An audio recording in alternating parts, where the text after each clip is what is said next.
很多人知道星际殖民，但很少有人知道它的代价是什么。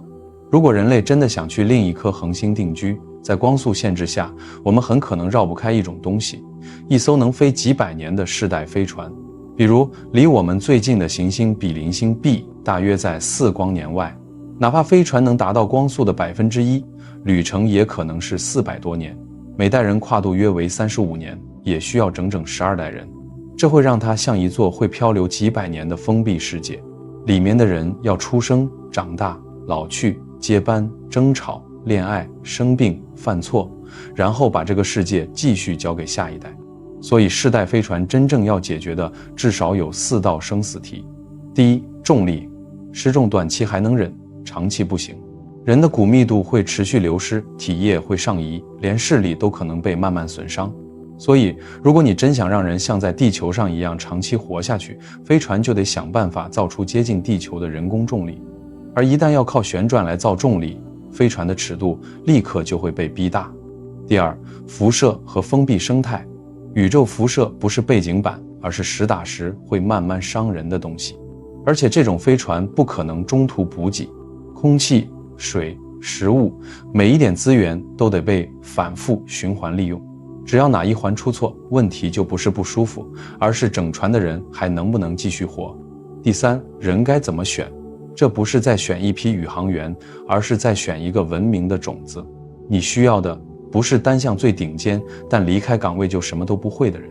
你需要的是那种既有一门关键专业，又能跨领域顶上去的人。说白了，你不能只要最厉害的专家，却没人会修灯、会种菜、会焊接、会维持系统。因为在一艘飞几百年的船上，任何一个岗位断掉，代价都可能非常大。第四，也是最狠的一道题，意义怎么传下去？第一代人知道自己为什么离开地球，第12代人呢？他没见过地球，也没见过终点，他活着的全部现实就是眼前这艘船。那他为什么还要继续服从这个任务？为什么还要维护这个系统？为什么不直接问一句，凭什么我要替几百年前的人继续完成他们的决定？讲到这里，你就会发现，世代飞船真正难的从来不是推进器，而是怎么让人类社会在飞船里不先崩掉。而接下来我们看到的3套方案，表面上是3种飞船，但往深了看，它们其实是3种完全不同的回答。我们先从最好理解的一种开始。第一种回答叫 Chrysalis， 它的思路很直接，我不相信系统永远不会坏，所以我要拼命做冗余。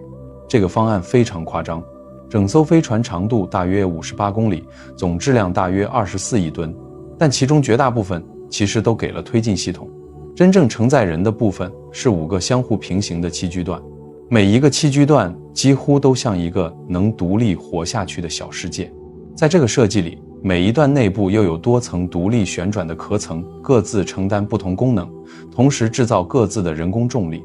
整个栖居系统大约承载600人，里面还有电力农场和多个核聚变反应堆。更关键的是，它不是只有一个这样的居住体，而是有5个。他们把这5个部分叫做 stages， 你可以把它理解成5个平行运转的小世界。这套方案最值钱的地方就在这，它提高成功率的方法不是追求永远不出错，而是承认总会出错。既然总会出错，那我干脆从一开始就设计成坏掉一部分，也不至于全船陪葬。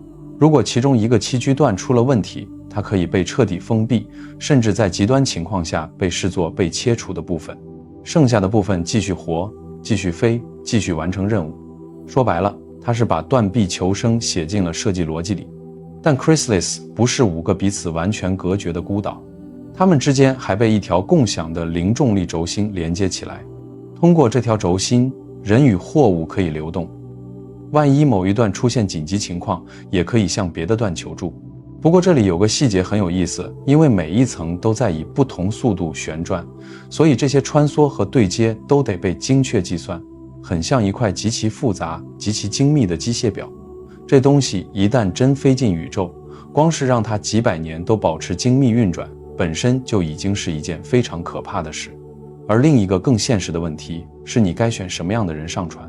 这不是选宇航员，你选的是一个文明的起点。有人会想，能不能把性格相近、文化相近，甚至同一种族的人放在一起，这样会不会减少冲突？听上去很合理，但问题马上就来了。一个只有几百人，最多1、2千人的歧视群体，基因上其实是非常脆弱的。小而封闭的群体很容易让某些本来罕见的突变被放大，而且一旦遇到某种疾病，同质化太高的人群反而更容易集体中招。所以很多方案都倾向于保留一个全球基因库，不是试图靠选最完美的一批人来解决问题，而是尽量把多样性保留下来。除了基因问题，还有知识断层的问题。历史上就发生过这种事，当一个群体规模变小，又被彻底隔离，一些复杂技能真的会失传。所以这类飞船需要的不只是专家，而是那种 T 型能力的人。你当然要有自己的核心专业，但同时你还得懂一点系统运转，懂一点植物，懂一点维修，懂一点基础工程。因为在一艘飞船里，如果种植系统负责人死了，推进工程师就得至少有能力让植物先别全部死掉，撑到下一任接班人真正成长起来。然后还有一个更致命的问题，心理韧性。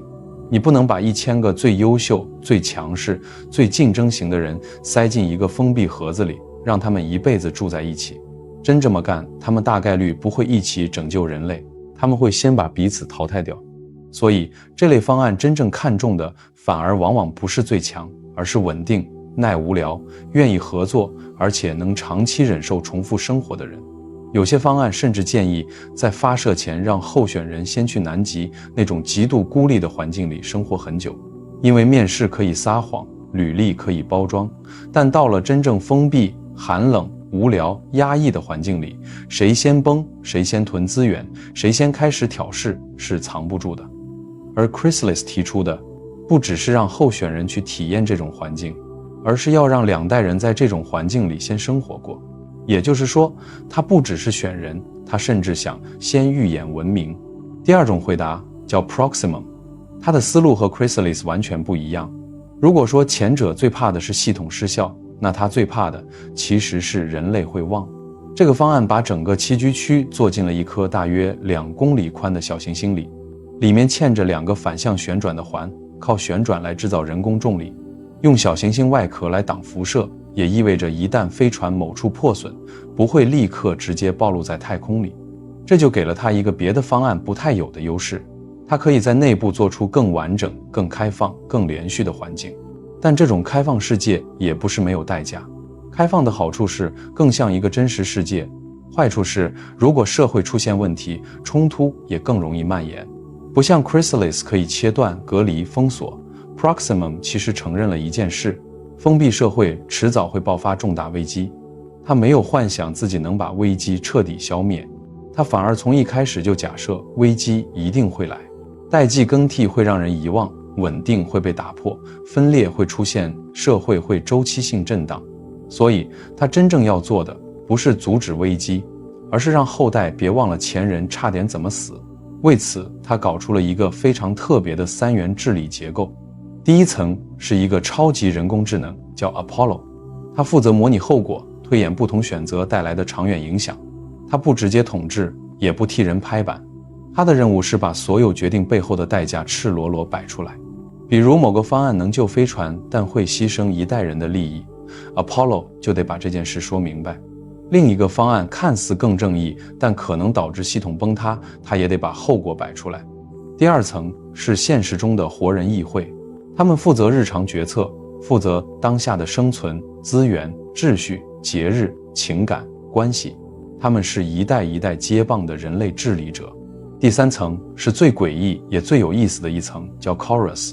年长者到了某个年龄以后，可以选择继续留在活人议会里，也可以选择进入休眠，但不是彻底退出。他们会通过神经连接继续以顾问身份存在。如果飞船最终抵达，他们还会被唤醒，在目的地星球上活完自己余下的人生。这套设计听上去很科幻，但它背后的想法却很特别，不是记住数据，而是记住活过那场危机的人是什么感觉。人工智能当然可以记住年份、死亡率、故障曲线、资源数据，它甚至可以精确复盘一场危机。但他没有经历过那种给自己孩子分口粮时的犹豫，没有经历过不得不怀疑邻居时的羞耻，没有经历过一个错误决定真的害死人之后那种背负感。而这些东西恰恰才是活的记忆。所以 Proximum 的核心逻辑其实可以压成一句话：文明会周期性遗忘，那我就把不要忘这件事制度化。第三种回答叫 WFP， 它的方向又完全不同。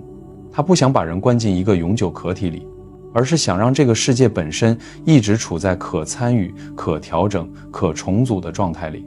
和前两个庞然大物比起来， WFP 小得多，长度只有630米，总质量大约 3.6万吨。它由2个反向旋转的环组成，每个环里都有自己的重力和生活空间。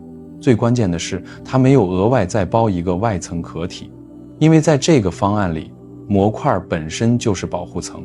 它把飞船拆成一块块重复的三角模块，每个模块同时承担结构支撑、压力舱、隔热、隔音和辐射防护等功能。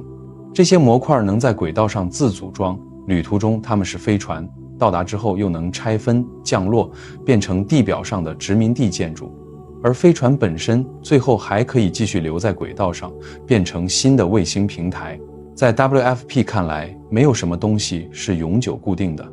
社区规模可以变，空间布局可以变，模块组合可以变，甚至抵达后，这些模块还会变成另一种形式的生活世界。